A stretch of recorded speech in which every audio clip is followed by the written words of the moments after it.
Comic Collector Live presents Super Mega Comic Action News at Midnight!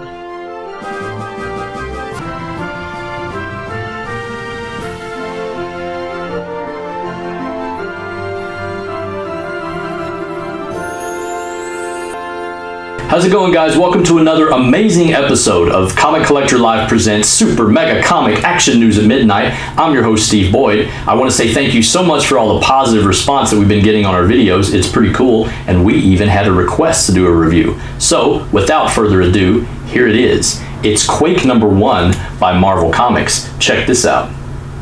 Today's CCO comic pick of the week is Quake number 1, published by Marvel Comics. It was written by Matthew Rosenberg and Patrick Kinlan with artwork by Daniel Warren Johnson. Let's start with some spoilers. While there's not a lot to be spoiled about this issue, if you haven't caught up on the Agents of S.H.I.E.L.D. television show through the end of Season 2 yet, then this comic might hold some serious, if not one, very large spoiler. So move forward cautiously, true believer. First off, if you're a fan of the Agents of S.H.I.E.L.D. television show, join the club. There's lots of fans out there, such as myself, who enjoy watching the exploits of Agent Coulson, Melinda May, Fitz and Simmons, and that low-life thug hooligan flim-flam rapscallion traitorous bag of ass, Agent Grant Ward, and of course the clever and beautiful tech-savvy wild card named Skye. Skye's real name is Daisy Johnson. She's what you get when your daddy is a supervillain and your mommy is an inhuman. Quake, aka Daisy Johnson, aka Skye, takes center stage as the lead in her own solo book that isn't based in the world of the Marvel Cinematic Universe, but rather the good old 616 comic book universe we all know and give 18% of our yearly income to.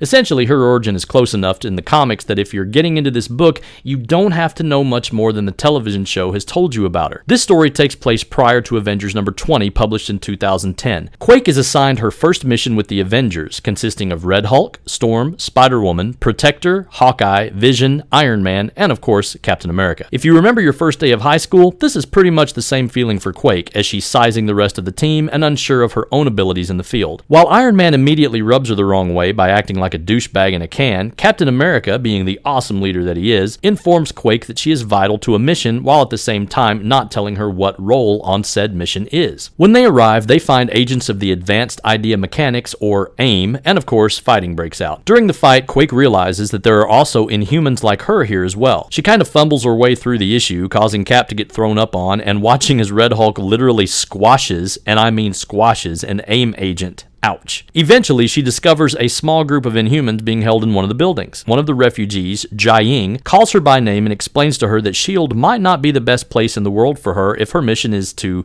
hunt children like she once was. Quake is moved by this stranger's pleas and not only allows her to escape, but also prevents any chance the Avengers could possibly follow them, much to the disapproval of Iron Man. Lying to the world's mightiest superheroes, Quake is escorted back to the transport plane, her mission apparently a failure. The story ends with Captain America explaining to Quake after the mission that sometimes the obvious powerful approach into a battle isn't always what's needed, and surprisingly admits to knowing the whereabouts of the refugees who Quake allowed to escape. Now clearly this plays a little into the growing rift and distrust between Iron Man and Captain America over the last few years, but also allows Quake to have a little spotlight as well, as Cap tells her to suit up and get ready for their next mission.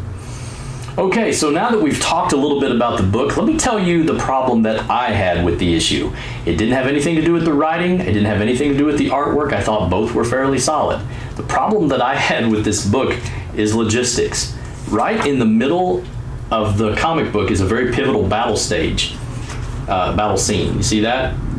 They put an advertisement right in the middle of a 2-page splash. So you kind of lose the effect, Marvel. That sucks. You don't do that, okay? But listen, whether you like this book or not, based on the writing or the artwork or the logistics of the ads, you can find this book along with hundreds of thousands of others on ComicCollectorLive.com, your #1 website to catalog, manage, organize, buy, sell your comic books, action figures, and more. And listen, do us a favor, subscribe to this channel if you enjoyed this video. Let us know if we're doing a good job or not, but preferably if we are doing a good job. And if you see a book that you want us to review, please post that in the comments section as well. But thank you so much for joining us for another episode of Super Mega Comic Action News at Midnight, and we'll see you again soon, okay? Thanks, guys.